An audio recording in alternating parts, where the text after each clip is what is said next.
Yan, good morning mga lods. Medyo matagal tayong nawala sa pag-upload. Mga ilang linggo tayo bago makapag-upload. Pasensya na kayo.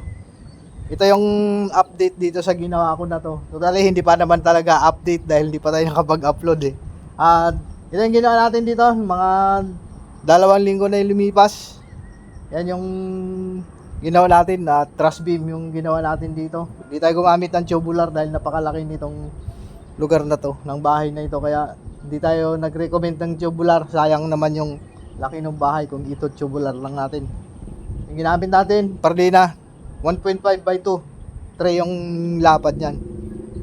Maraming nagsasabi sa ibang platform na maganda yung nakahiga.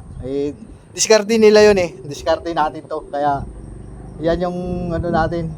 Nakapintura na yan. Ready na para sa yeyero. Maglalagay tayo ng insulation dito. Kaya nga tayo ay mayroong alambre dyan. Nakaikis yung ating mga alambre para hindi maglundo yung ating insulation. Yun talaga ang purpose ng alambre yan. Hindi tayo naglagay ng check-in mesh wire dahil mas matibay naman tong alambre nito.